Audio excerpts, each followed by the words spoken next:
రైతులు బాకీలు పోయి రైతుల జేబులో ఒక 5 లక్షల రూపాయలు తిలకుండాలి రైతుల బ్యాంకులో. అట్లా జరిగితే అది బంగారు తెలంగాణ. దానికోసం మనం పోరాటం చేస్తున్నాం.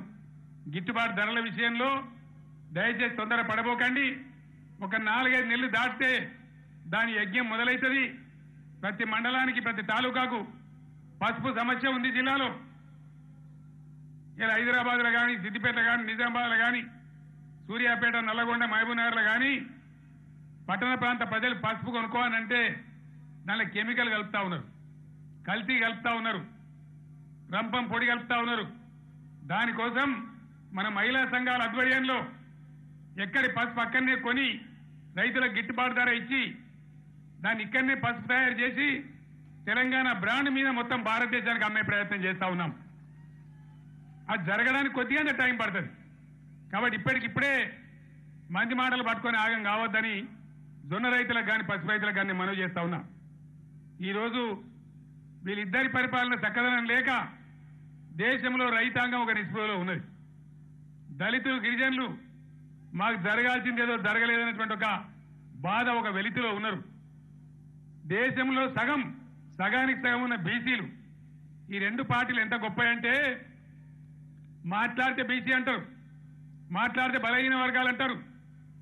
నేను స్వయంగా ఆయన పాపం ఆర్ కృష్ణయ్య గారు అన్నాడు, బీసీల సమస్యల మీద పోరాటం చేస్తున్నాడు. ఆయనను స్వయంగా తోలుకొని నేను కేంద్ర మంత్రిగా ఉన్ననాడు ఆనాటి ప్రధానమంత్రి మన్మోహన్ సింగ్ దగ్గర పోయి ఆయనకు నేను చెప్పినా, అయ్యా దేశంలో అన్ని రాష్ట్రాలలో బీసీ వెల్ఫేర్ మంత్రిత్వ శాఖలు ఉన్నాయి, మీరు కూడా కేంద్రంలో పెట్టండి అని బతిమాలితే వాళ్ళు పెట్టలే కాంగ్రెస్ పార్టీ. నరేంద్ర మోడీ ఆయన కూడా నేను స్వయంగా పోయి చెప్పినాను. ఇదే ఆర్ కృష్ణయ్య కూడా చెప్పినాడు, ఈయన కూడా పెట్టలే. డైలాగులు కొడతారు, మాటలు మాట్లాడతారు తప్ప క్రియాశీలంగా పనిచేయరు. సగానికి సగం దేశ జనాభాలో ఉన్న బీసీల గురించి ఒక మంత్రిత్వ శాఖ పెట్టలే 73 ఏళ్లలో. ఏం కారణం అని చెప్పి నేను ఇలా మోడీ గారిని, రాహుల్ గాంధీ గారిని అడుగుతా ఉన్నా. ఇది వాస్తవం కాదా? ఇది అడిగితే తిడతారా?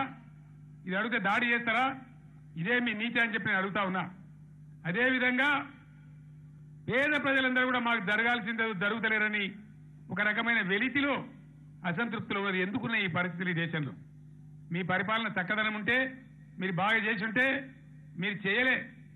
మీరు ఎంతసేపు ప్రజలు కేంద్ర బిందువుగా పనిచేయలే, కేంద్రీకృతం చేసినారు. బ్రిటిష్ కాలంలో ఇచ్చిన విధానాలు పెట్టుకొని రాష్ట్రాల హక్కులు కూడా హరించేసి మీరు చేయవలసిన పనులు చేయకుండా విదేశాంగ విధానం చక్కగా లేదు, దేశ ఆర్థిక విధానం చక్కగా లేదు, వ్యవసాయ విధానం చక్కగా లేదు.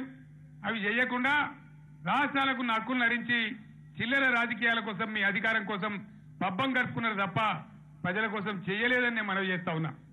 ఒక్క పని మాత్రం పక్కా చేస్తారు. కాంగ్రెస్ గవర్నమెంట్ వచ్చిందనుకో, ఇక జవహర్ రోజ్గార్ యోజన, రాజీవ్ గాంధీ యోజన, మన్ను యోజన, ఇందిరాగాంధీ, జవహర్లాల్ నెహ్రూ, రాజీవ్ గాంధీ పేరు మీద స్కీమ్లు వస్తాయి. వాళ్ళు పోయి బీజేపీ వచ్చిందనుకో, దీన్ దయాళ్, శ్యామ్ ప్రసాద్ ముఖర్జీ వీళ్ళ పేర్లు వస్తాయి. పేర్లు మారుతాయి తప్ప ప్రజల తలరాతలు మారాయి. ప్రజలకు మంచి జరగదు. ఈ దేశంలో ఇదే జరుగుతా ఉంది తప్ప ఇప్పటిదాకా వాస్తవంగా జరగాల్సింది జరగలే. ఉన్న అధికారాలన్నీ